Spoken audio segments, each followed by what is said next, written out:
Hello ನಮಸ್ಕಾರ. ಈ ಒಂದು ವಿಡಿಯೋದಲ್ಲಿ ನಾವು the beginnings of English literary study in British India ಅನ್ನೋ ಒಂದು ಟಾಪಿಕ್ನ ನೋಡೋಣ. ಇದನ್ನು ಬರೆದಿದ್ದು ಗೌರಿ ವಿಶ್ವನಾಥ್ ಅವರು, ಗೌರಿ ವಿಶ್ವನಾಥನ್ ಅಂತಂದು ಹೇಳಿ.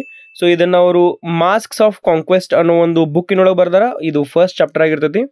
ಸೊ ಇದ್ರೊಳಗೆ ಅವರು ಕೊಲೋನಿಯಲ್ ಒಂದಷ್ಟು ವಿಚಾರಗಳ ಬಗ್ಗೆ ಹೇಳ್ತಾರೆ. ಅಂದ್ರೆ ವಸಾಹತುಶಾಹಿ, ಬ್ರಿಟಿಷರ್ ನಮ್ಮನ್ನು ಕೊಲೊನೈಸ್ ಮಾಡಿದ ತಕ್ಷಣ ಏನೆಲ್ಲ ಆಯ್ತು, ಅವ್ರು ಹೆಂಗೆ ಕೊಲೊನೈಸ್ ಮಾಡಿದ್ರು ಅಂತಂದು ಹೇಳಿ ಈ ಒಂದು ಪರ್ಟಿಕ್ಯುಲರ್ ಟಾಪಿಕ್ ಒಳಗೆ ಅವರು ಅಥವಾ ಈ ಬುಕ್ ಕಂಪ್ಲೀಟ್ ಬುಕ್ ಒಳಗೆ ಹೇಳ್ತಾರೆ. ಅದ್ರೊಳಗೆ ನಿಮಗೆ ಫಸ್ಟ್ ಚಾಪ್ಟರ್ ಐತಿ ನೋಡ್ರಿ. ಮೊದಲೇದಾಗಿ ಕಾಂಟೆಕ್ಸ್ಟ್ ಆ್ಯಂಡ್ ಬ್ಯಾಕ್ಗ್ರೌಂಡ್ ಏನಿತ್ತು, ಅದ್ರ ಬ್ಯಾಕ್ಗ್ರೌಂಡ್ ಏನಿತ್ತು ಮತ್ತು ಕಾಂಟೆಕ್ಸ್ಟ್ ಒಳಗೆ ಏನೈತಿ ಕಂಪ್ಲೀಟ್ ಬುಕ್ ಒಳಗೆ ಅದನ್ನು ತಿಳಿಸ್ಕೊಡ್ತೀನಿ. Viswanathan begins by situating the origins of English literary study in India within the larger context of British colonial rule. So ಇಲ್ಲಿ ಏನಪ್ಪ ಅಂತಂದ್ರೆ ನಮ್ಗೆ ಎಲ್ಲ ಸಿಚುವೇಶನ್ಗಳ ಬಗ್ಗೆ ಅವ್ರು ಹೇಳ್ಕೊಡ್ತಾರ. English literary study in India. So English India ಒಳಗೆ ಸ್ಪೆಷಲಿ ಲಿಟ್ರರಿ ಸ್ಟಡೀಸ್ ಏನು ಬತ್ ನೋಡ್ರಿ, ನಮ್ಮ ಲಿಟ್ರೇಚರ್ ನಾವೇನು ಕಲಿತೇವಲ್ಲ ಅಥವಾ ಇಂಗ್ಲಿಷ್ ಸ್ಟಡೀಸ್ ಏನು ಕಲಿಯತ್ತೇವೆ, ಇಂಗ್ಲಿಷ್ ಭಾಷೆ ಆಗಿರ್ಬೋದು, ಆಮೇಲೆ ಅವರ ಒಂದು ಸಾಹಿತ್ಯ ಆಗಿರ್ಬೋದು, ನಾವೇನು ಕಲಿಯತ್ತೇವಲ್ಲ ಅದಕ್ಕೆ ಆ್ಯಕ್ಚುಲಿ ಒಂದು ಲಾರ್ಜರ್ ಕಾಂಟೆಕ್ಸ್ಟ್. ನಾವು ಜಸ್ಟ್ ಎಜುಕೇಷನ್ ಅಂತಂದು ಕಲಿಯತ್ತಿಲ್ಲ, ಅದೇನಪ್ಪ ಅಂತಂದ್ರೆ ಒಂದು ಬ್ರಿಟಿಷ್ ಕೊಲೋನಿಯಲ್ ರೂಲ್ದ ಫಸ್ಟ್ ಸ್ಟೆಪ್ ಆಗಿತ್ತು. ಅದು ನೆನ್ಪಿಟ್ಕೋರಿ ಅದನ್ನು. While literary study is often perceived as a neutral academic endeavor, she argues that its establishment in India was deeply political. So ನಾವೆಲ್ಲ ಏನು ಅನ್ಕೊಂಡಿದ್ರಪ್ಪ ಅಂದ್ರೆ ಇದ್ರದ್ದು ಪರ್ಟಿಕ್ಯುಲರ್ ಬುಕ್ ಏನಿತ್ತಲ್ಲ ಅಥವಾ ನಾವೇನು ಈ ಲಿಟ್ರೇಚರ್ ಬುಕ್ಸನ್ನು ಓದ್ತೀವಿ, it was only limited to what education, ಅಕಾಡೆಮಿಕ್ಸಿಗೆ ಅಷ್ಟೇ ಇತ್ತಂತಂದು ಹೇಳ್ಕೊಂಡಿದ್ವಿ. ಬಟ್ ಗೌರಿ ವಿಶ್ವನಾಥನ್ ಅವರು ಕ್ಲಿಯರ್ ಆಗಿ ಏನು ಹೇಳ್ತಾರಪ್ಪ ಅಂದ್ರೆ ಅಲ್ಲಿ ಪೊಲಿಟಿಕಲ್ ವ್ಯೂಸ್ ಇತ್ತು ಅಂತಂದು ಹೇಳಿ. ಸೊ ಅವ್ರದ್ದು ಒಂದು ಪ್ರಭಾವ ನಮ್ಮ ಮೇಲೆ ಬೀಳಿಸೋ ಸಂಬಂಧ ಅವ್ರು ಏನು ಮಾಡ್ಯಾರಪ್ಪ ಅಂತಂದ್ರೆ ಈ ಒಂದು ಇಂಗ್ಲೀಷ್ ಎಜುಕೇಷನ್ ಸಿಸ್ಟಮ್ನ ಅವರು ಸ್ಟಾರ್ಟ್ ಮಾಡ್ತಾರ. ನೆಕ್ಸ್ಟ್ ನೋಡ್ರಿ, English literature was introduced as part of an education system designed to promote British cultural and ideological hegemony. ನೋಡ್ರಿ ಏನು ಹೇಳ್ತಾರಂದ್ರೆ English literature was introduced as a part of education system. ಇಂಗ್ಲೀಷ್ನ literature ಇತ್ತಲ್ರಿ, ಅದನ್ನ just education part system ಅಂತಂದು ಹೇಳಿ ಮಾಡಿದ್ರು. ಆದ್ರೆ designed to promote British cultural and ideological hegemony. So ಅವರು ಬ್ರಿಟಿಷ್ ಕಲ್ಚರನ್ನು ನಮಗೆ ತೋರಿಸ್ಕೊಡೋರಿದ್ರು. ಅಂದ್ರೆ ಅವ್ರು ತಮ್ಮ ಕಲ್ಚರ್ ಹೆಂಗಿತ್ತು, ನಮ್ಮ ಕಲ್ಚರ್ ಎಷ್ಟು ಕ್ರೂರ್ ಐತೆ, ಕ್ರೂರ್ ಅನ್ನೋಕ್ಕಿಂತ ಕೆಟ್ಟ ಎಷ್ಟೈತೆ ಅಂತ ಹೇಳಿ ತೋರಿಸ್ತಾರೆ. ಆಬ್ವಿಯಸ್ಲಿ ಬ್ರಿಟಿಷರ್ಸ್ ಏನು ಮಾಡ್ತಾರಪ್ಪ ಅಂತಂದ್ರೆ ಅವ್ರು ಎಲ್ಲಿ ಬೇಕಾದ ಹೋಗಲಿ, ಆಫ್ರಿಕಾ ಹೋಗಲಿ, ಇಂಡಿಯಾ ಬರಲಿ, ಏಷ್ಯನ್ ಕಂಟ್ರೀಸ್ ಯಾವ ಬೇಕಾದ ತಿರುಗಾಡಲು ಅವ್ರು ಏನು ಮಾಡ್ತಾರಪ್ಪ ಅಂತಂದ್ರೆ ಬೇರೆ ಕಲ್ಚರ್ನ ಕಮ್ಮಿ ತೋರಿಸಿ ತಮ್ಮ ಕಲ್ಚರ್ ಒಂದು ಶ್ರೇಷ್ಠವಾದದ್ದು ಅಂತಂದು ಹೇಳಿ ನಮಗೆ ತೋರಿಸ್ತಾರ. But remember my dear students, ನಮ್ಮ ಕಲ್ಚರ್ ಯಾವಾಗೂ ಬೆಸ್ಟ್ನೇ ಐತಿ, ನಮ್ಮ ಟ್ರೆಡಿಷನ್ ಏನಪ್ಪ ಅಂತಂದ್ರೆ ಭಾರಿನೇ ಐತಿ. ಆಮೇಲೆ ಐಡಿಯಾಲಜಿಕಲ್ ಹೆಜಿಮೋನಿ ಅಂದ್ರೆ ಅವ್ರ ಪ್ರಭಾವ, ಹೆಜಿಮೋನಿ ಮೀನ್ಸ್ ಪ್ರಭಾವವನ್ನು ಅವರು ತಮ್ಮ ಒಂದು ಎಜುಕೇಶನ್ ಸಿಸ್ಟಮ್ ಮೂಲಕ ಅವ್ರಿಗೆ ಪ್ರಭಾವ ಬೀಳಿಸ್ಬೇಕಂತ ಹೇಳಿ ಮಾಡಿದ್ರು. ನೋಡ್ರಿ, right now my dear students, we are only Indians by our blood ಆಗಿರ್ಬೋದು, ನಮ್ಮ ಟ್ರೆಡಿಷನ್ ಆಗಿರ್ಬೋದು. ಬಟ್ ಕಂಪ್ಲೀಟ್ಲಿ ನಾವು ಹೆಂಗೆ ಚೇಂಜ್ ಆಗ್ಯಪ್ಪ ಅಂತಂದ್ರೆ ನಮ್ಮ ಮೈಂಡ್ ಸೆಟ್ಟಿಂದ we are all colonised, still we are colonised ಅಂತ ಹೇಳಿ ನಾನು ಹೇಳಕ್ಕೆ ಇಷ್ಟಪಡ್ತೇನೆ ಇಲ್ಲಿ. ಈಗ ಕೊಲೊನೈಸೇಷನ್ ಅನ್ನೋ ಒಂದು ಬೇರೆ ಕಾನ್ಸೆಪ್ಟನ್ನು ಬಂದದ್ದು ನೀವು ಆಪ್ಷನಲ್ ಸ್ಟೂಡೆಂಟ್ಸ್ ಆಲ್ರೆಡಿ ಕಲ್ತಿರ್ತೀರಿ. ಒಂದೊಂದು ಟಾಪಿಕ್ ಬಂದಾವ ನಿಮಗಲ್ಲಿ. ಮಾಡರ್ನ್ ಕೊಲೊನಲಿಸಮ್ ಅಂತ ಹೇಳಿ ಒಂದು ಟಾಪಿಕ್ ಐತಿ, ನಮ್ಮ ಫ್ರಾನ್ಸ್ ಫೆನನ್ ಅವ್ರು ಹೇಳಿದಾರೆ ಅದನ್ನು. So even till today in some aspects we are still controlled by these Britishers ಆಗಿರ್ಬೋದು, ಅಥವಾ ಹ್ಯೂಜ್ ಕಂಟ್ರೀಸ್, ಯಾವ ದೊಡ್ಡ ದೊಡ್ಡ ಕಂಟ್ರೀಸ್ ಇರ್ತಲ್ಲ, ಲೈಕ್ USA, ಫ್ರಾನ್ಸ್ ಆಗಿರ್ಬೋದು, UK, Russia, in some aspects. ಇನ್ನೂ ಆದ್ರೂ they are trying to control us, not politically but economically ಇನ್ನೂ ಅದ್ರ ನಮ್ಮನ್ನು ಮುತ್ತಿಗೆ ಹಾಕಾಕ್ತಾರೆ ಅಥವಾ ನಮ್ಗೆ ಇನ್ನೂ ಕಮ್ಮಿ ಅಂತ ಹೇಳಿ ತೋರಿಸ್ತಾರ. ಇದೇ ಒಂದು ಕಾನ್ಸೆಪ್ಟ್ ಇದ್ರಾಗಂತ ಅವ್ರು ಹೇಳಿಲ್ಲ. ಬಟ್ ಇನ್ ಟೋಟಲ್ ಆಗಿ ಈ ಒಂದು ಟಾಪಿಕ್ ಒಳಗೆ ನಮಗೆ ಗೌರಿ ವಿಶ್ವನಾಥನ್ ಅವ್ರು ಏನು ಹೇಳ್ತಾರಪ್ಪ ಅಂತಂದ್ರೆ ಬ್ರಿಟಿಷರ್ಸ್ ನಮ್ಮ ಇಂಗ್ಲೀಷ್ ಎಜುಕೇಷನ್ ಎದಕ್ಕೆ ಇಂಟ್ರೊಡ್ಯೂಸ್ ಮಾಡಿದ್ರು, ಅವ್ರು ತಮ್ಮ ಒಂದು ಪ್ರಭಾವವನ್ನು ತೋರಿಸೋ ಸಂಬಂಧ ಅಷ್ಟ. ಆಮೇಲೆ ಅವ್ರ ಪ್ರಭಾವ ಹಂಗೆ ಉಳಿಬೇಕಂತ ಹೇಳಿ ನಮ್ಗೆ ಇಂಗ್ಲೀಷ್ ಎಜುಕೇಷನ್ ಅಥವಾ ಲಿಟ್ರೇಚರ್ ನಮ್ಗೆ ತಂದು ಕೊಟ್ಟಾರ ಅಂತ ಹೇಳಿ ಈ ಒಂದು ಟಾಪಿಕ್ ಒಳಗೆ ಕ್ಲಿಯರ್ ಆಗಿ ಹೇಳ್ತಾರ. ಎಸ್ ಮೈ ಡಿಯರ್ ಸ್ಟೂಡೆಂಟ್ಸ್, ಇದಿಷ್ಟು ಬ್ಯಾಕ್ಗ್ರೌಂಡ್ ಒಳಗೈತಿ. I hope you have understood what is there in the background. ಇನ್ನು ನೆಕ್ಸ್ಟ್ ಟಾಪಿಕ್ಸ್ ಸ್ಟಾರ್ಟ್ ಆಗ್ತಾವ್ರಿ, ಏನೇನೈತಿ ಏನಿಲ್ಲ. ನೀವು ಇದನ್ನ ಎಕ್ಸಾಮ್ ಒಳಗೆ ಇಂಟ್ರೊಡಕ್ಷನ್ ಒಳಗೆ ಈ ಒಂದು ಪಾರ್ಟ್ನ ನೀವು ಬರಿಬಹುದಲ್ಲ, ಬರೀರಿ. ಎಸ್, ಇಲ್ಲಿವರೆಗೂ ನಿಮ್ಗೆ ಹೇಳಿದ ಅರ್ಥ ಆಗಿತ್ತಂದ್ರೆ ಸಬ್ಸ್ಕ್ರೈಬ್ ಮಾಡ್ರಿ, ಶೇರ್ ಮಾಡ್ರಿ, ಲೈಕ್ ಕೊಡೋದನ್ನ ಮರೆಯಕ್ಕೆ ಹೋಗ್ಬೇಡ್ರಿ. ನೆಕ್ಸ್ಟ್ ನೋಡ್ರಿ ಏನಾಗ್ತೈತೆ ಅನ್ನೋದ.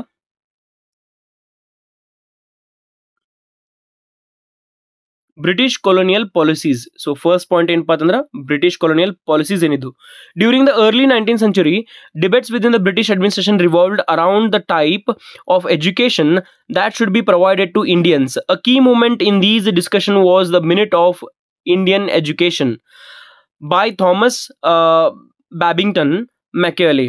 So TB Macaulay ಅಂತಲ್ಲ, ಅವ್ರ ಪೂರ್ಣ ಹೆಸರು ಏನಪ್ಪ ಅಂತಂದ್ರೆ Thomas ಬೆಬಿಂಗ್ಟನ್ Macaulay, in which Macaulay famously dismissed the value of traditional Indian learning in favor of Western education, particularly through the medium of English language. Yes, 19ನೇ ಶತಮಾನ ಸ್ಟಾರ್ಟ್ ಆಗೋದನ್ನ ಏನು ಮಾಡಿರಪ್ಪ ಅಂತಂದ್ರೆ ಇವ್ರು ನಮ್ಮ ಆಲ್ರೆಡಿ ಬ್ರಿಟಿಷ್ ಅಡ್ಮಿನಿಸ್ಟ್ರೇಷನ್ ಸ್ಟಾರ್ಟ್ ಇತ್ತಲ್ಲಿ ಬ್ರಿಟಿಷ್ದವ್ರು ನಮ್ಮನ್ನ ರೂಲ್ ಮಾಡತ್ತಿದ್ರು. We were already colonised by these Britishers. So ಅವ್ರು ಏನು ಹೇಳ್ತಾರಪ್ಪ ಅಂತಂದ್ರಲ್ಲಿ ಒಂದು ಎಜುಕೇಶನ್ ಒಳಗೆ ರೆವಲ್ಯೂಷನ್ ತರಬೇಕಂತ ಹೇಳಿ ಒಂದು ಪಾಯಿಂಟ್ ಅನ್ನು ತರ್ತಾರ. ಅಲ್ಲಿ ಬಂದಿದ್ದ ಯಾವುದಪ್ಪ ಅಂತಂದ್ರೆ ಮಿನಿಟ್ ಆನ್, ನೀವು ಮೆಕ್ಯಾಲ್ವೈಸ್ ಮಿನಿಟ್ ಅಂತ ಹೇಳಿ ಕೇಳಿರ್ತಾರಲ್ಲ, ಅಲ್ಲಿಂದ ಸ್ಟಾರ್ಟ್ ಆಯ್ತು. ಮಿನಿಟ್ ಆನ್ ಇಂಡಿಯನ್ ಎಜುಕೇಶನ್ 1835 ಒಳಗೆ ಸ್ಟಾರ್ಟ್ ಆಗಿರ್ತೈತಿ. ಅದನ್ನ ಯಾರು ಕೊಡ್ತಾರಪ್ಪ ಅಂತಂದ್ರೆ T B Machiavelli, in which Machiavelli famously dismissed the value of traditional Indian learning in favor of Western education, particularly through the medium of English language. Yes, my dear students, ಇಲ್ಲಿ ಮೆಕಾವೆಲೆ ಏನು ಹೇಳ್ತಾರಪ್ಪ ಅಂತಂದ್ರೆ ನಮ್ಮ ಇಂಡಿಯನ್ ಎಜುಕೇಶನ್ ಏನಿತ್ತಲ್ಲ, it was very traditional, ಭಾಳ ಹಳಿದೈತಿ, ಭಾಳ ಒಂದು ಸ್ವಲ್ಪ ಅಂದ್ರೆ ಪೂರಾ ತುಚ್ಛವಾದೈತಿ ಅಂತ ಹೇಳಿ ಅವ ತೋರಿಸ್ಕೊಡ್ತಾನ. ಹಂಗ English education was full of a quality, ಭಾಳ ಚಲೋ ಇತ್ತದ ಅಂತ ಹೇಳಿ ನಮ್ಗೆ ನಮ್ಮ ತಲೆ ಒಳಗೆ ಹಾಕ್ತಾರ. ಆಮೇಲೆ ಇಂಗ್ಲಿಷ್ ಎಜುಕೇಶನ್ ಏನು ಮಾಡ್ತಾರಪ್ಪ ಅಂತಂದ್ರೆ ಕಂಪಲ್ಸರಿ ಮಾಡ್ತಾರ. ಎಸ್, ಫೈನಲ್ ಇಯರ್ ಸ್ಟೂಡೆಂಟ್ಸ್ ಓದ್ತಿರ್ತಾರೆ ನೀವು, ಮೆಕಾಲೇಜ್ ಮಿನಿಟ್ ನಿಮಗೂ ಕೂಡ ಐತಿ. ಅದ್ರ ಮಿನಿಟ್ಸ್ ಒಳಗೆ ಹೇಳ ನೋಡ್ರಿ ಎಜುಕೇಶನ್ ಸಿಸ್ಟಮ್ ಎದಕ್ಕೆ ಬೇಕು, ಹೆಂಗೆಲ್ಲ ಅವ್ರನ್ನ ಹೇಳ್ತಾರ, ಆ ಎಲ್ಲ ಮಿನಿಟ್ಸ್ ನೀವು ನೋಡ್ಕೋಬೇಕು. ಎಕ್ಸಾಮ್ ಒಳಗೆ ಅದು ಒಂದು ಕ್ವಶನ್ ಬಂದ್ರೆ ಬರ್ಬೋದು ನಿಮಗೆ. ನೆಕ್ಸ್ಟ್ ನೋಡ್ರಿ,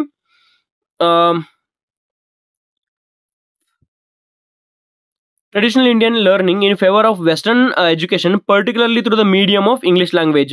Machiavelli's argument was that educating a class of Indians in English would create intermediaries between the British rulers and the Indian masses, enabling more efficient governance. Yes, ಅವರು ಇಂಗ್ಲೀಷ್ ಎಜುಕೇಶನ್ ಎದಕ್ಕೆ ಕೊಡಬೇಕಂತಾರಪ್ಪ ಅಂತಂದ್ರೆ, ಅಕಸ್ಮಾತ್ ಯಾರಾದ್ರೂ English education ತಗೊಂಡಿದ್ರು, ಯಾರು high class ಓದಿದ್ರು, obviously high class ಮಂದಿ, ನಮ್ಮಲ್ಲಿ upper class ಮಂದಿ ಏನಿದ್ರಲ್ಲ ಅವ್ರು ತಗೋತಿದ್ರಿ, ರಿಚ್ ಇದ್ದವರು, ಅವ್ರು ಏನಾಗ್ತಿದ್ರಪ್ಪ ಅಂತಂದ್ರೆ they would become a medium. ಅವರು ಮಧ್ಯಸ್ಥಿಕೆ ವಹಿಸಿ ತಮ್ಮ ಏನು ಬ್ರಿಟಿಷರದು ಏನು ಪಾಯಿಂಟ್ಸ್ ಇದ್ದಲ್ಲ ಅದನ್ನ ಈಸಿಲಿ ಕನ್ವೆ ಮಾಡ್ಬೋದು. ಎಲ್ಲ ಮಾಸಸ್ಗೆ ಅಂದ್ರೆ ಏನ್ರಿ, ಎಲ್ಲ ಜನತೆಗೆ ಈಸಿಲಿ ಕನ್ವೆ ಮಾಡ್ಬೋದು ಅಂತ ಹೇಳಿ ಅವರು ಇಂಗ್ಲೀಷ್ ಎಜುಕೇಶನ್ನ ಇಂಟ್ರೊಡ್ಯೂಸ್ ಮಾಡ್ತಾರ. ಅಂದ್ರೆ ಈಸಿಲಿ ಗವರ್ನಿಂಗ್ ಮಾಡ್ಬೋದು, ಕಂಟ್ರೋಲ್ ಮಾಡ್ಕೋಬಹುದು, ತಮ್ಮ ಒಂದು ರೂಲ್ಸ್ ಅನ್ನ ಹೇರ್ಬೋದು ಅಂತ ಹೇಳಿ ಹೇಳ್ತಾರ. ಸೊ ಇದ ಒಂದು ಪಾಯಿಂಟ್ ನಮಗೆ ಗೌರಿ ವಿಶ್ವನಾಥನ್ ಅವರು ಹೇಳ್ತಾರ. ಎಸ್, ಇಲ್ಲಿವರೆಗೂ ನಾ ಹೇಳಿದ್ ನಿಮ್ಗೆ ತಿಳಿಯೋದು ಅನ್ಕೊಂಡಿನಿ. ನೆಕ್ಸ್ಟ್ ಪಾಯಿಂಟ್ ನೋಡ್ರಿ, Viswanathan emphasizes that the teaching of English literature was not introduced to foster intellectual enlightenment among Indians, but to facilitate social and political control. The goal was to create a class of Indians who were Indian in blood and color, but English in taste, in opinions, in moral, and in intellect.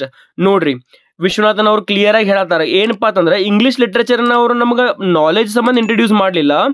ಎದಕ್ಕೆ introduce ಮಾಡ್ತಾರಪ್ಪ ಅಂತಂದ್ರೆ just to control ನಮ್ಮ ಒಂದು social being ಆಗಿರಲಿ ಅಥವಾ ನಮ್ಮ political ಕಂಟ್ರೋಲ್ನ ತೊಗೊಳಕ, socially ಮತ್ತು politically ನಮ್ಮನ್ನ ಕಂಟ್ರೋಲ್ ತೊಗೊಳಕ ನಮಗೆ ಏನು ಮಾಡಿದ್ರಪ್ಪ ಅಂತಂದ್ರೆ ಅವರು ಇಂಗ್ಲಿಷ್ ಎಜುಕೇಶನ್ ಸಿಸ್ಟಮ್ ಅನ್ನ ತಂದ್ರು ಅಂತ ಹೇಳಿ ವಿಶ್ವನಾಥನ್ ಅವರು ಕ್ಲಿಯರ್ ಆಗಿ ಹೇಳ್ತಾರೆ. And even we must know that. ಅದಕ್ಕೆ ನಮ್ಮ ಒಂದು ಏನಪ್ಪಾ ಲಿಟ್ರೇಚರ್ ಸ್ಟೂಡೆಂಟ್ಸ್ ಇದನ್ನ ನೀವು ಕ್ಲಿಯರ್ ಆಗಿ ಇದನ್ನ ಕಲಿಯಾತಾರ, ಇಲ್ಲಿ ನೆನ್ಪಿಟ್ಕೋರಿ ಇದನ್ನ. ಅವ್ರದ್ದು ಇನ್ನೊಂದು ಹೇಳ್ತಾ ನೋಡ್ರಿ, ಟಿ ಬಿ ಮೆಕಾವೆಲಿ ಫೇಮಸ್ ಒಂದು ಡೈಲಾಗ್ ಐತಿ, ನೀವು ಇದನ್ನ ಮೆಕಾವೆಲಿಸ್ ಮಿನಿಟ್ ಒಳಗೂ ಆಡ್ ಮಾಡ್ಬೋದು. ಏನ್ ಹೇಳ್ತಾ ನೋಡ್ರಿ, the goal was to create a class of Indians who were Indian in blood colour but English in taste, in opinions, in morals and in intellect. So ಅವ್ರಿಗೆ ಇಂಡಿಯನ್ಸ್ ಎಂಥವ್ರು ಬೇಕಾಗಿದ್ರಪ್ಪ ಅಂದ್ರೆ ಬರೀ ಬ್ಲಡ್ ಇಂದ ಅಷ್ಟೇ ಇಂಡಿಯನ್ಸ್, ಅಂದ್ರೆ ನಮ್ಮ ಒಂದು ರೇಸ್ ಇಂದ ನಾವು ಅಷ್ಟೇ ಇಂಡಿಯನ್ಸ್ ಬೇಕಾಗಿದ್ದು, ಅದನ್ನ ಬಿಟ್ಟು ಬ್ಲಡ್ ಮತ್ತು ಕಲರ್. ನೆಕ್ಸ್ಟ್ ಅದನ್ನ ಬಿಟ್ಟು ಏನಪ್ಪಾ ಅಂತಂದ್ರೆ ಅವ್ರ ಟೇಸ್ಟ್ ಹೆಂಗಿರ್ಬೇಕು, ಇಂಗ್ಲೀಷ್ ಇರಬೇಕು, ಒಪಿನಿಯನ್ಸ್ ಎಲ್ಲ ಇಂಗ್ಲೀಷ್ ಇರಬೇಕು. ಆಮೇಲೆ ಮಾರಲ್, ನಮ್ಮ ಏನು ಮಾರಲಿಟೀಸ್ ಅದಲ್ಲ, ಮಾರಲ್ ಎಥಿಕ್ಸ್ ಏನದಲ್ರಿ, ಅವೆಲ್ಲಾನು ಕೂಡ ಅಥವಾ ನಾಲೆಜ್, ಇಂಟೆಲೆಕ್ಟ್, ಅದೆಲ್ಲಾನು ಕೂಡ ಏನಪ್ಪಾ ಅಂತಂದ್ರೆ ಬ್ರಿಟಿಷರ್ದ ಆಗಿರ್ಬೇಕು. ನಾವು ಬರೀ ಬ್ಲಡ್ ಇಂದ ಕಲರ್ ಇಂದ ಇಂಡಿಯನ್ಸ್ ಇರಬೇಕು, ಅದರ ಬಾಕಿ ಎಲ್ಲ ನನ್ನ ನಡವಳಿಕೆ ಹಿಡ್ಕೊಂಡು ಎಲ್ಲಾನು ನಾವೇನಪ್ಪಾ ಅಂತಂದ್ರೆ ಬ್ರಿಟಿಷರಾಗಿ ಬದಲಾಗಬೇಕು ಅನ್ನೋದು ಮೋಟೋ ಯಾರ್ದಿತ್ತಪ್ಪ ಅಂತಂದ್ರೆ ಬ್ರಿಟಿಷರ್ದಿತ್ತು.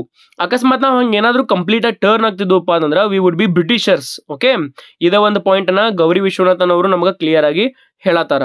ಆಮೇಲೆ ಇದನ್ನ ಅವರು ಎಲ್ಲಾ ಕಡೆನೂ ಇದನ್ನ ಮಾಡಿದಾರ ಅವರು. ಫಾರ್ ಎಕ್ಸಾಂಪಲ್ ಆಫ್ರಿಕನ್ ನೋಡ್ರಿ ನೀವು, ಇದಕ್ಕಿಂತ ಹಿಂದೆ ಒಂದು ವಿಡಿಯೋ ಮಾಡಿ the dangers of a single story ಅಂತ ಹೇಳಿ. ಈಗ ನೈಜೀರಿಯಾ ಒಳಗೆ ಕಂಪ್ಲೀಟ್ಲಿ ಏನಪ್ಪಾ ಅಂತಂದ್ರೆ 100% ಇಂಗ್ಲೀಷ್ನ ಯೂಸ್ ಮಾಡ್ತಾರ.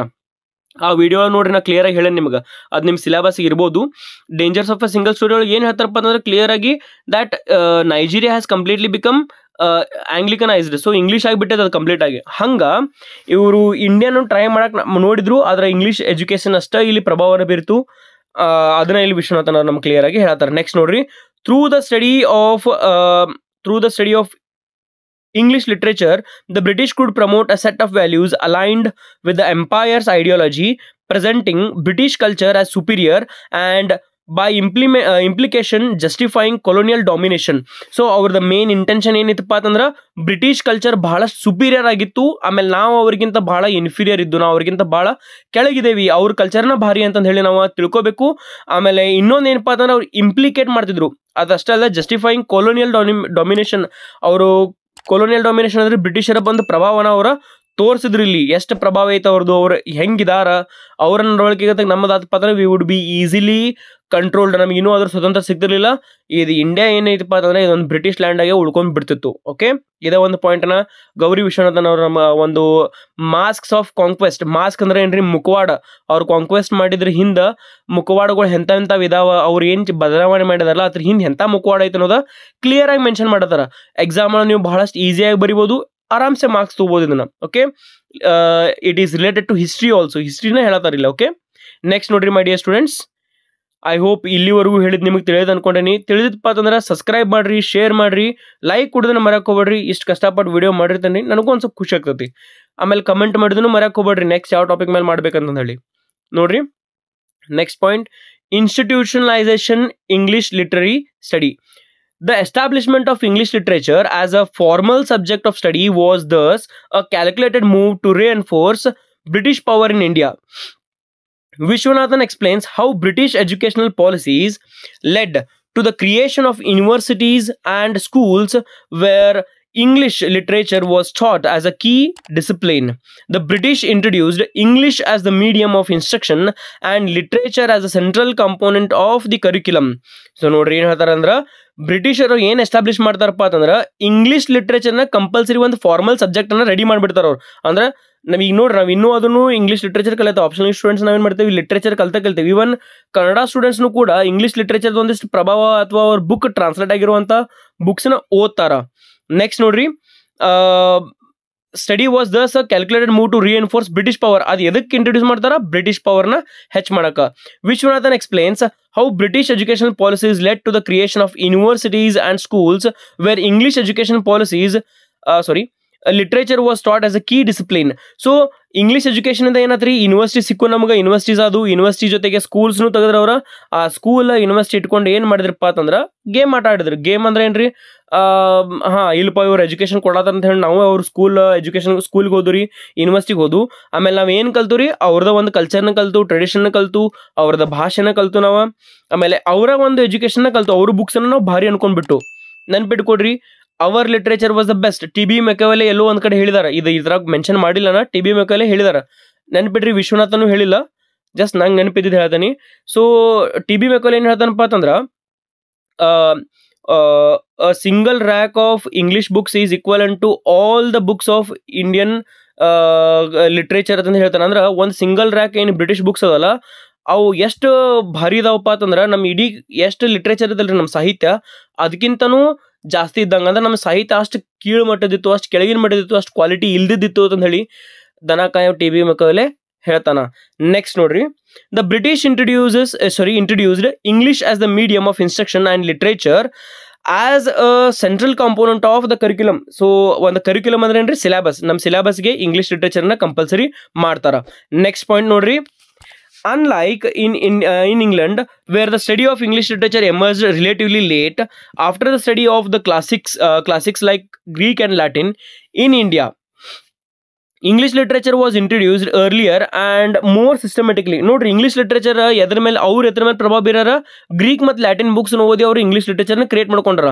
ಹಂಗೆ ಅವ್ರು ಏನು ಮಾಡಿದ್ರಪ್ಪ ಅಂತಂದ್ರೆ ಇಂಗ್ಲಿಷ್ ಲಿಟ್ರೇಚರ್ ನಮ್ಗೆ ಹೆಂಗೆ ಇಂಟ್ರೊಡ್ಯೂಸ್ ಮಾಡಿದ್ರ, ಅವ್ರ ಜಲ್ದಿ ಮತ್ತು ಸಿಸ್ಟಮೆಟಿಕಲಿ ಇಂಟ್ರೊಡ್ಯೂಸ್ ಮಾಡ್ತಾರ. ಅಂದ್ರೆ ಸ್ಟೆಪ್ ಬೈ ಸ್ಟೆಪ್ ನಮ್ಗೆ ಇಂಟ್ರೊಡ್ಯೂಸ್ ಮಾಡ್ಕೊಂತಾನೆ ಏನು ಮಾಡ್ರು ಹೋದ್ರವ್ರ. The literature curriculum was carefully curated to emphasize themes of morality, civility, and the virtues of British Empire. For example, texts by writers like Shakespeare, Milton, and Wordsworth were used not only for their artistic value but also for their potential to impart moral lessons aligned with British colonial objectives. ನೋಡ್ರಿ ಅವ್ರು ಏನು ಮಾಡಿದ್ರಪ್ಪ ಅಂತಂದ್ರೆ ತಮ್ಮ ಒಂದು ಸಿವಿಲಿಟಿ ಅಂದ್ರೆ ಅವರು ಒಂದು ಹೆಂಗಿದ್ರು ಸಿವಿಲೈಸೇಷನ್ ಆಗಿರ್ಬೋದು, ಅವ್ರ ಒಂದು ನಾರ್ಮಲ್ ಆಗಿ ಹೆಂಗಿದ್ರು ಅಂತ ಹೇಳಿ ತೋರ್ಸಕ್ಕ, ಆಮೇಲೆ ಅವ್ರ ಮಾರಾಲಿಟಿ ವರ್ಚ್ಯೂಸ್ ಹೆಂಗಿದ್ದು, ಅವ್ರ ಗುಣಗಳು ಹೆಂಗಿದ್ದು ಅಂತ ತೋರ್ಸಕ್ಕ ಅವ್ರು ಏನು ಮಾಡಿದ್ರಪ್ಪ ಅಂತಂದ್ರೆ ನಮಗೆ ಯಾರ ಬುಕ್ಕನ್ನು ಇಂಟ್ರೊಡ್ಯೂಸ್ ಮಾಡಿದ್ರು? ವಿಲಿಯಂ ಶೇಕ್ಸ್ಪಿಯರ್, ಮಿಲ್ಟನ್ ಅಂದ್ರೆ ಜಾನ್ ಮಿಲ್ಟನ್, ವಿಲಿಯಂ ವರ್ಡ್ಸ್ವರ್ತ್ ಅವರು ಟೆಕ್ಸ್ಟ್ಗಳನ್ನು ನಮಗೆ ಲಿಟ್ರೇಚರ್ ಒಳಗೆ ಹಾಕಿದ್ರೆ ನಮಗೆ ಒಂದು ಸಿಲೆಬಸ್ಗೆ ಕೊಟ್ರು ಅವರು. ಸೊ ಅದರಿಂದ ಅವ್ರು ಏನು ತೋರಿಸಿದ್ರು ನೋಡ್ರಿ, ಅವ್ರ ಜ್ಞಾನ ಭಂಡಾರ ಹೆಂಗಿತ್ತು ಅನ್ನೋದು ನಮಗೆ ತೋರಿಸ್ಕೊಟ್ರು ಅವರು. ಆದ್ರೆ ಮೈ ಡಿಯರ್ ಸ್ಟೂಡೆಂಟ್ಸ್, ರಿಮೆಂಬರ್, ಈ ಶೇಕ್ಸ್ಪಿಯರ್ ಆಗಲಿ ಮಿಲ್ಟನ್ ಆಗಲಿ ವರ್ಡ್ಸ್ವರ್ತ್ ಬರೋಕ್ಕಿಂತ ಮುಂಚೆನ we had great epics like Ramayana and Mahabharata. ಅದಕ್ಕಿಂತ ಗ್ರೇಟ್ ಏನು ಇವು ಶೇಕ್ಸ್ಪಿಯರ್ ಅನ್ನೋ ಡ್ರಾಮಾಸ್ ಅಲ್ಲ ಅಂತಂದು ಹೇಳಿ ನಾನು ಅನ್ಕೊತೀನಿ. And you all must also agree with that. So ಎಷ್ಟೋ ಬುಕ್ಸ್ ಅದ ರೀ, ಬರೀ ರಾಮಾಯಣ ಮತ್ತು ಮಹಾಭಾರತ ಅಲ್ಲ, ಅವ್ರಿಗಿಂತ ಮೊದಲು ಈಗ ಕಾಳಿದಾಸನು ಬುಕ್ಸ್ ಆಗಿರ್ಬೋದು ರೀ. I don't want to give specific writers names here, but what I am trying to tell is we were better than them. ಅದನ್ನೇ ಇಲ್ಲಿ ವಿಶ್ವನಾಥನ್ ಅವ್ರು ಕೂಡ ನಮ್ಗೆ ಹೇಳತ್ತಾರ. ಓಕೆ, ನೆಕ್ಸ್ಟ್ ನೋಡ್ರಿ. But also the potential to impart moral lessons aligned with the British colonial objectives. So ಇವ್ರ ಬುಕ್ಸ್ನ ಏನು ಮಾಡಿದ್ರಪ್ಪ ಅಂತಂದ್ರೆ ಇಂಟ್ರೊಡ್ಯೂಸ್ ಮಾಡಿ ನಮ್ಗೆ ಮಾರಲ್ ಎಥಿಕ್ಸ್ನ ನಮ್ಗೆ ಕಲಿಸ್ಕೊಡೋರಿದ್ರು. ಸೊ ಇದು ಒಂದು ಪಾಯಿಂಟನ್ನು ವಿಶ್ವನಾಥನ್ ಅವ್ರು ಹೇಳ್ತಾರೆ. ಎಸ್, ಇಲ್ಲಿಗೆ ನಿಮ್ಮ ಸೆಕೆಂಡ್ ಪಾಯಿಂಟ್ ಮುಗಿದ್ರಿ. Institutionalization of English literary studies. Institutionalization ಅಂದ್ರೆ ಏನ್ರಿ? ಇನ್ಸ್ಟಿಟ್ಯೂಷನ್ಸ್ ಒಳಗೆ, ಇನ್ಸ್ಟಿಟ್ಯೂಷನ್ ಅಂದ್ರೆ ಏನು? ಸ್ಕೂಲ್, ಯೂನಿವರ್ಸಿಟೀಸ್, ಕಾಲೇಜ್ ಒಳಗೆ ಹೆಂಗೆ ಇಂಗ್ಲೀಷನ್ನ ಹೇಳಿದ್ರು ಅಂತ ಹೇಳಿದ್ನಿ. ಫಸ್ಟ್ ಪಾಯಿಂಟ್ ನಿಮ್ಗೆ ನೆನ್ಪಿಟ್ಕೊಂಡ್ರಿ. Second point ಇದಾತು. ಇನ್ನು ಥರ್ಡ್ ಪಾಯಿಂಟ್ ಕಡೆ ಹೋಗೋಣ. ಎಸ್, ಇಲ್ಲಿವರೆಗೂ ಹೇಳಿದ್ ನಿಮಗೆ ತಿಳಿತಂದ್ರೆ once again I am telling you, subscribe ಮಾಡ್ರಿ, ಶೇರ್ ಮಾಡ್ರಿ, ಲೈಕ್ ಕೊಡೋದನ್ನ ಮರ್ಯಾಕೆ ಹೋಗ್ಬೇಡ್ರಿ, ಕಮೆಂಟ್ ಮಾಡಿ ಹೆಂಗೆ ನಿಮ್ಮ ಕ್ಲಾಸ್ ಮಾಡಿ ಅನ್ನೋದು ಹೇಳೋದು ಮರ್ಯಾಕೆ ಹೋಗ್ಬೇಡ್ರಿ. Next point is cultural domination and ideological control. ಒಂದಿಷ್ಟು ಪಾಯಿಂಟ್ಸ್ ರಿಪೀಟ್ ಆದಂಗೆ ಆಗ್ತಾವ, ಅದನ್ನು ವಿಶ್ವನಾಥನ್ ಅವ್ರು ಕೂಡ ಹೇಳಿದಾರೆ. Don't worry, I hope the class is interesting. ನೋಡ್ರಿ, point Viswanathan highlights how the teaching of English literature became a tool for cultural domination through the study of canonical English texts. Indian students were encouraged to internalize British values and ideals. So ಇಲ್ಲಿ ಏನು ಹೇಳಿದ್ರಪ್ಪ ಅಂತಂದ್ರೆ Viswanathan highlight ಮಾಡಿ ನಮಗೆ ಏನು ಹೇಳ್ತಾರಪ್ಪ ಅಂತಂದ್ರೆ English literature ಒಂದು weapon ಆಯ್ತು ರೀ, ಟೂಲ್ ಆಯ್ತು. ಎದಕ್ಕೆ? ಅವರ ಒಂದು ಕಲ್ಚರ್ನ ತೋರ್ಸಾಕ ಅಥವಾ ಅವ್ರ ಪ್ರಭಾವನ ಬೀರಾಕಾಯ್ತು. ಓಕೆ, ನೆಕ್ಸ್ಟ್ ಪಾಯಿಂಟ್ ನೋಡ್ರಿ. Through the study of canonical English texts, Indian students were encouraged to internalize British values and ideals. Canonical ಅಂದ್ರೆ ಕೆನಾನ್ ಅನ್ನೋ ಒಂದು ವರ್ಡ್ ಬರ್ತೈತಿ, ನೆನಪಿಡ್ರಿ. ನೀವು ಫಸ್ಟ್ ಸೆಮ್ ಒಳಗೆ ಕಲ್ತಿರ್ಬೋದು. ಕೆನಾನ್ ಅಂದ್ರೆ ಏನ್ರಿ? The text with the high quality, ಅದಕ್ಕೆ ಕೆನಾನ್ ಅಂತ ಹೇಳಿ ಕರಿತೀವಿ ನಾವು. ಸೊ ಅದ್ರೊಳಗೆ ಮೆನ್ಸ್ ಮೋಸ್ಟ್ ಪ್ರಾಬಬ್ಲಿ ಇನ್ಕ್ಲೂಡ್ ಆಗಿದ್ರು. ಆ ಟಾಪಿಕ್ ನಾನು ನಿಮಗೆ ಇಲ್ಲಿ ಹೇಳಂಗಿಲ್ಲ. ಕೆನಾನ್ ಅಂದ್ರೆ high text, high valued text, ಅದು ಕ್ವಾಲಿಟಿ ಆಫ್ ಟೆಕ್ಸ್ಟ್ ಅಂತ ಹೇಳ್ಬೋದು. ಅದಕ್ಕೆ ಇಲ್ಲಿ ಅಂಥ ಒಂದು ಟೆಕ್ಸ್ಟ್ ನಮಗೆ ಇಂಟ್ರೊಡ್ಯೂಸ್ ಮಾಡಿ ಏನಪ್ಪ ಅಂತಂದ್ರೆ ಅವರ ಒಂದು ಐಡಿಯಲ್ಸ್ ಮತ್ತು ವ್ಯಾಲ್ಯೂಸ್ನ ನಮ್ಗೆ ತೋರಿಸ್ಕೊಟ್ರು. ನೆಕ್ಸ್ಟ್ ನೋಡ್ರಿ, literature became a medium through which colonial subjects were taught to admire British cultural achievements and to see their own culture as inferior. So ನೋಡ್ರಿ, ಲಿಟ್ರೇಚರನ್ನು ಏನಪ್ಪ ಅಂತಂದ್ರೆ ಇಂಟ್ರೊಡ್ಯೂಸ್ ಮಾಡಿದ್ರು, ಮೀಡಿಯಮನು ಆತು, ಸ್ಕೂಲ್ ಒಳಗೆ ಕಲಿಸಿದ್ರು, ಸಬ್ಜೆಕ್ಟ್ನು ಬಂತು ನಮಗೆ. ಅವ್ರ ಲಿಟ್ರೇಚರನ್ನು ನಮಗೆ ತೋರಿಸಿ ನಮಗೆ ಏನು ಮಾಡಕತ್ರಪ್ಪ ಅಂತಂದ್ರೆ ನಮ್ಮ ಒಂದು ಲಿಟ್ರೇಚರ್, ನಮ್ಮ ಒಂದು ಸಾಹಿತ್ಯ ಏನಪ್ಪ ಅಂತಂದ್ರೆ ಪೂರ್ತಿ ಕೆಳಮಟ್ಟದ್ದು, ಅದಕ್ಕೆ ಅಷ್ಟು ವ್ಯಾಲ್ಯೂ ಇಲ್ಲದದ್ದು, ಅಥವಾ ಅದು ಮಾರಲಿಟೀಸ್ ಇರಲಿಲ್ಲ, ಎಥಿಕ್ ಇರಲಿಲ್ಲ ಅಂತಂದು ಹೇಳಿ ನಮಗೆ ಅವರು ತೋರಿಸ್ಕೊಟ್ರು. ಇನ್ಫೀರಿಯರ್ ಅಂತಂದು ಹೇಳಿ ತೋರಿಸ್ಕೊಟ್ರು. ಇನ್ಫೀರಿಯರ್ ಅಂದ್ರೆ ಕೆಳಮಟ್ಟದ್ದು, ಕಮ್ಮಿ ಇದು. ನೆಕ್ಸ್ಟ್ ಪಾಯಿಂಟ್ ನೋಡ್ರಿ. The teaching of literature also served as a disciplinary function. British administrators believed that exposure to English literature would help civilize Indians by installing in them notions of self-control, duty, and obedience, qualities considered essential for good governance and the maintenance of colonial rule. So ಈ English literature ಇಂದ ನಮಗೆ ಏನು ಮಾಡೋದ್ರಪ್ಪ ಅಂತಂದ್ರೆ ಅವರು discipline ಕಲ್ಸೋರಿದ್ರಂತ. ಅದಷ್ಟೇ ಅಲ್ದ ಒಂದು administration ಒಳಗೆ ನಾವು ಅವ್ರಿಗೆ ಹೆಲ್ಪ್ ಮಾಡೋದಿದ್ರು. ಅಂದ್ರೆ ನಾವೇನು ಅಡ್ಮಿನಿಸ್ಟ್ರೇಷನ್ ಮಾಡ್ತೇವಲ್ಲ, ಆ ಒಂದು ಅಡ್ಮಿನಿಸ್ಟ್ರೇಷನ್ ಒಳಗೆ ಹೆಲ್ಪ್ ಆಗಲಿ ಅಂತಂದು ಹೇಳಿ ಏನು ಮಾಡಿದ್ರಪ್ಪ ಅಂತಂದ್ರೆ ನಮಗೆ ಒಂದು ಈ ಇಂಗ್ಲೀಷ್ ಎಜುಕೇಷನ್ ಕೊಡ್ತಾರೆ. ನಾವು ಒಬಿಡಿಯಂಟ್ ಆಗಿರಬೇಕು, ನಮ್ಮ ಡ್ಯೂಟಿನ ಕರೆಕ್ಟಾಗಿ ಮಾಡಬೇಕು, ಸೆಲ್ಫ್ ಕಂಟ್ರೋಲ್ ಹೆಂಗೆ ತೊಗೋಬೇಕು ಅಂತಂದು ಹೇಳಿ ಎಲ್ಲರೂ ನಮ್ಗೆ ಕಲಿಸ್ಕೊಟ್ಟು they wanted to take the control. That is it my dear students. ಇದು ಮೂರನೇ ಪಾಯಿಂಟ್. ಎಸ್, ಐ ಹೋಪ್ ನಿಮ್ಗೆ ತಿಳಿದು ಅಂದ್ಕೊಂಡ್ರೆ ನೀವು ಒನ್ಸ್ ಅಗೇನ್ ರಿಪೀಟ್ ಮಾಡೋದೀನಿ. ಲೈಕ್ ಆಗಿತ್ತಪ್ಪ ಅಂತಂದ್ರೆ ಲೈಕ್ ಮಾಡಿರಿ, ಶೇರ್ ಮಾಡಿರಿ, ಆಮೇಲೆ ಸಬ್ಸ್ಕ್ರೈಬ್ ಮಾಡೋದನ್ನ ಮರೆಯಕ್ಕೆ ಹೋಗ್ಬೇಡ್ರಿ. ನೆಕ್ಸ್ಟ್ ಪಾಯಿಂಟ್ ನೋಡ್ರಿ.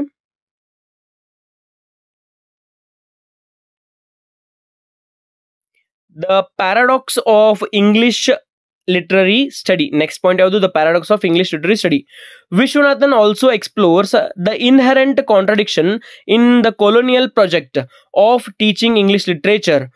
On one hand, the British sought to create a loyal, educated class of Indians who would support their rule. On the other hand, the very act of educating Indians in English literature gave them access to a body of knowledge that could potentially inspire anti-colonial sentiment. So, ಏನಾಯ್ತಪ್ಪ ಅಂತಂದ್ರೆ ಇಲ್ಲಿ ನಮಗವ್ರು English education ಎದಕ್ಕೆ ಕೊಟ್ರಪ್ಪ ಅಂತಂದ್ರೆ ಅವ್ರದೊಂದು colonial project ಆಗಿತ್ತು ಅದು. Okay, ಅವ್ರದೊಂದು project ಅದ, education ನಾವು ಕೊಡಬೇಕು, ನಮ್ಮನ್ನು ಕಂಟ್ರೋಲ್ ತಗೋಬೇಕು ಅನ್ನೋ ಪ್ರಾಜೆಕ್ಟ್ ಆಗಿತ್ತು. ಒಂದು ಹ್ಯಾಂಡ್ ಅಂದ್ರೆ ಒಂದು ಕೈ ಒಳಗೆ ಏನಪ್ಪಾ ಅಂತಂದ್ರೆ ಅವರು ಒಂದು ಲಾಯಲ್ ಎಜುಕೇಟೆಡ್ ಇಂಡಿಯನ್ಸ್ನ ರೆಡಿ ಮಾಡಿದ್ರು. ಆಮೇಲೆ ಇನ್ನೊಂದು ಎದಕ್ಕೆ ಎಜುಕೇಶನ್ ಲಾಯಲ್ ಇದ್ದು ಅನ್ಕೋರ್ ನಾವು ಅವ್ರಿಗೆ ಸಪೋರ್ಟ್ ಮಾಡೇ ಮಾಡ್ತೇವೆ. ಅಂದ್ರೆ ಅವ್ರಿಗೆ ರೂಲ್ ಮಾಡಕ ಕೊಲೋನೀಸ್ನ ಸ್ಟ್ರಾಂಗ್ ಮಾಡಕ ನಾವು ಅವ್ರಿಗೆ ಹೆಲ್ಪ್ ಮಾಡ್ತೇವೆ. ಅಕಸ್ಮಾತ್ ನೋಡ್ರಿ ಲಿಟ್ರೇಚರ್ ಓದಿ ನಾವು ಅವ್ರಿಗೆ ಏನಪ್ಪ ಅಂದ್ರೆ ನಿಯತ್ತಾಗಿದ್ದಪ್ಪ ಅಂತಂದ್ರೆ 100% ಏನಾಗ್ತೈತಿ ಅವ್ರಿಗೆ ಹೆಲ್ಪ್ಫುಲ್ ಆಗ್ತೈತಿ. ನೆಕ್ಸ್ಟ್ ಪಾಯಿಂಟ್, ಇನ್ನೊಂದು ಕೈ ಒಳಗೆ ಏನಪ್ಪ ಅಂತಂದ್ರೆ the very act of educating Indians in English literature gave them access to a body of knowledge that could potentially inspire anti-colonial sentiment. So ಇನ್ನೊಂದು ಕಡೆ ಏನಾಯ್ತಪ್ಪ ಅಂತಂದ್ರೆ ಇಂಗ್ಲೀಷ್ ಲಿಟ್ರೇಚರ್ ಕೊಡೋದ್ರಿಂದ ಈ ಒಂದು ನಾಲೆಜ್ ನಮಗೆ ಸಿಕ್ತು. ಆಮೇಲೆ ಇನ್ಸ್ಪಿರೇಷನ್ ಸಿಕ್ಕಂಗತ್ ನಮ್ಗೆ ಏನಪ್ಪ ಅಂತಂದ್ರೆ ಯಾರಾದರೂ ಕೊಲೋನಿ ವಿರುದ್ಧ ಹೊಂಟ್ರಪ್ಪ ಅಂತಂದ್ರೆ ಅವ್ರನ್ನ ಕಂಟ್ರೋಲ್ ತರಕ್ಕೆ ಯಾರು ಇರ್ತಾರೆ, ನಮ್ಮ ಇಂಡಿಯನ್ಸ್ನ ಇರ್ತಾರ ಅಂತ ಹೇಳಿ ಅಲ್ಲಿ ಒಂದು ಸ್ಟೇಟ್ಮೆಂಟನ್ನು ಬಂದ್ಬಿಡ್ತೈತ್ರಿ. ನೆಕ್ಸ್ಟ್ ಪಾಯಿಂಟ್ ನೋಡ್ರಿ, for example, many Indian intellectuals who were educated in British institutions used their knowledge of English literature and the ideologies of freedom, justice and equality espoused by British writers to critique colonial rule. Figures like Rajaram Mohan Roy and later Indian nationalist leaders were able to turn the language and literature of the colonizers against them by appropriating British ideals to argue for Indian self rule. So ಇನ್ನೊಂದು ಕಡೆ ಅವ್ರಿಗೆ ಒಂದು ಕಡೆ ಅವ್ರ ಲಾಭನೂ ಆಯ್ತು, ಇನ್ನೊಂದು ಕಡೆ ಅವ್ರಿಗೆ ನಷ್ಟನೂ ಆಯ್ತು. ಸೊ ಇದೇ ನಿಮ್ಗೆ ತಪ್ಪು ಹೇಳಿದ್ದೆ ನಾನು, ಎಕ್ಸ್ಟ್ರೀಮ್ಲಿ ಸಾರಿ. ಒಂದು ಕಡೆ ಅವ್ರ ಲಾಭ ಆದ್ರೆ ಇನ್ನೊಂದು ಕಡೆ ಏನು ಕೆಟ್ಟ ಆತಪ್ಪ ಅಂತಂದ್ರೆ ನಮಗೆ ಫಸ್ಟಿಗೆ ಏನಪ್ಪ ಅಂತಂದ್ರೆ ರೂಲ್ ಕೊಟ್ಟರು ಎಲ್ಲ ನಾವು ಕಂಟ್ರೋಲ್ದಾಗ ಬರ್ತೇವೆ ಅನ್ಕೊಂಡ್ರು. ಆದ್ರೆ ಇನ್ನೊಂದು ಕೈ ಒಳಗೆ ಏನಾಯ್ತಪ್ಪ ಅಂತಂದ್ರೆ ನಾವು ಕಲ್ತ್ ಕೂಡಲೇ ನಾವೇನು ಮಾಡಕತ್ತಪ್ಪ ಅಂತಂದ್ರೆ ಅವ್ರ ವಿರುದ್ಧ ನಾವು ಆ್ಯಂಟಿ ಕೊಲೋನಿಯಲ್ ಅದು ಅಂದ್ರೆ we were opposing with them, we started to oppose them. Actually ಅವರ ಲಿಟ್ರೇಚರ್ನ ಕಲ್ತು ಮಾಡಿ ನಾವೇನು ಮಾಡಿದ್ರಪ್ಪ ಅಂತಂದ್ರೆ ಅವ್ರಿಗೆ ಅಪೋಸ್ ಮಾಡಕ್ಕೆ ಸ್ಟಾರ್ಟ್ ಮಾಡಿದ್ವು. ಅದ್ರೊಳಗೆ ಒಂದಿಷ್ಟು ಹೆಸರು ಕೊಟ್ಟಿದ್ದಾರೆ, ರಾಜಾರಾಮ್ ಮೋಹನ್ ರಾಯ್ ಅಂತ ಹೇಳಿ. ಆಮೇಲೆ ರಾಜಾರಾಮ್ ಮೋಹನ್ ರಾಯ್ ಅವರು ಅದನ್ನೆಲ್ಲ ಕಲ್ತು ಮಾಡಿ ಅವರು ಅಪೋಸ್ ಮಾಡಕತ್ರು. ಆಮೇಲೆ ಅವ್ರ ಲ್ಯಾಂಗ್ವೇಜ್ ಬೇಡ, ನಮ್ಮದೇ ಲ್ಯಾಂಗ್ವೇಜ್ ಇರಲಿ, ಆಮೇಲೆ ಇಂಗ್ಲೀಷ್ ಎಜುಕೇಷನ್ಗಿಂತ ನಮ್ಮ ಎಜುಕೇಷನ್ ಚಲೋ ಐತೆ ಅಂತ ಹೇಳಿ ಎಲ್ಲರೂ ಸ್ಟಾರ್ಟ್ ಮಾಡಿದ್ರಿ. ಹಿಂಗೆ ನಮ್ಮ ಫ್ರೀಡಮ್ ಮೂಮೆಂಟ್ನು ಕೂಡ ಸ್ಟಾರ್ಟ್ ಆಗ್ತೈತಿ. ಸೊ ಅವ್ರ ಲಿಟ್ರೇಚರ್ ಕಲ್ಸೋದ್ರಿಂದ ಬರೀ ಅವ್ರಿಗಷ್ಟೇ ಹೆಲ್ಪ್ ಆಗಲಿಲ್ಲ, ನಮಗೂ ಕೂಡ ಹೆಲ್ಪ್ ಆದಂತ ಹೇಳಿ ವಿಶ್ವನಾಥನ್ ಅವರು ಇಲ್ಲಿ ಪಾಯಿಂಟ್ ಔಟ್ ಮಾಡ್ತಾರೆ. ಅದು ನಿಮಗೂ ಓದತಿ. Indian nationalist leaders were able to turn the language and literature of the colonizers against them by appropriating British ideals to argue for Indian self-rule. So Indian self rule ಬರಬೇಕು, India free ಆಗಬೇಕು, freedom ಅದಕ್ಕೆ ಸಿಗಬೇಕು, ಸಿಕ್ಕ ನಂತರ ನಾವು ಬೆಳಿತೇವೆ ಅಂತಂದು ಹೇಳಿ ಇನ್ನೊಂದು ಸ್ಟಾರ್ಟ್ ಆಗಿಬಿಡ್ತೈತಿ, ಇಂಡಿಪೆಂಡೆನ್ಸ್ ಸ್ಟಾರ್ಟ್ ಆಗಿಬಿಡ್ತೈತಲ್ಲಿ. ಸೊ ಅವ್ರಿಗೆ ನಾವು ನಾಲೆಜ್ ತೊಗೊಳ್ಳೋದಲ್ದ ನಾವು ಅವ್ರ ವಿರುದ್ಧನೂ ಹೊಂಟುರಿ, ಯಾರು ಜಾಸ್ತಿ ಕಲ್ತಾರಲ್ಲ ಅವ್ರ ವಿರುದ್ಧನ ಒಂದು ಧ್ವನಿನ ಎತ್ತಕ್ಕೆ ಸ್ಟಾರ್ಟ್ ಮಾಡಿದರು. So this is the point. Yes, ಇಲ್ಲಿವರೆಗೂ ನಿಮಗೆ ಹೇಳಿ ತಿಳಿದಪ್ಪ ಅಂತಂದ್ರೆ ಸಬ್ಸ್ಕ್ರೈಬ್ ಮಾಡಿರಿ, ಶೇರ್ ಮಾಡಿರಿ, ಲೈಕ್ ಕೊಡೋದನ್ನ ಮರೆಕೋಬೇಡ್ರಿ. ಹಂಗೆ ಕಮೆಂಟ್ ಮಾಡಿರಿ ನೆಕ್ಸ್ಟ್ ಟಾಪಿಕ್ ಯಾವ್ದು ಬೇಕಂತ ಹೇಳಿ. ಇದಕ್ಕೆ ವಿಡಿಯೋ ನಿಮ್ಗೆ ಲೈಕ್ ಆಗಿತ್ತು ಅಂದ್ರೆ do share your opinions. Okay, next final part conclusion. My dear students, last ಪಾಯಿಂಟ್ಗೆ ಬಂದೇವೆ ನಾವು. I hope you understood. Next point ನೋಡ್ರಿ, in the beginnings of English literary study in British India, Gauri Vishwanathan provides a compelling analysis of how English literary study was used as a tool of colonial control in India.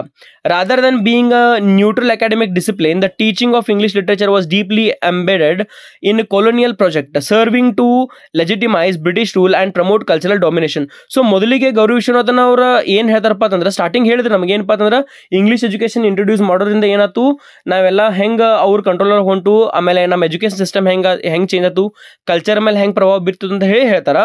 ಇನ್ನು next ನೋಡ್ರಿ, at the same point, ಇಲ್ಲಿ ಸ್ಮಟ ಓದಿನಿ, ಇಲ್ಲಿ ನೋಡ್ರಿ, at the same time the introduction of English literature to India had unintended consequences, as it provided Indian intellectuals with the tools to challenge and resist colonial authority. So ಹೇಳಿದ್ ನಿಮ್ಗೆ ಒಂದವರಿಗೆ ಲಾಭನೂ ಆಯ್ತು, ಒಂದು ಕಡೆ ನಷ್ಟನೂ ಆಯ್ತು.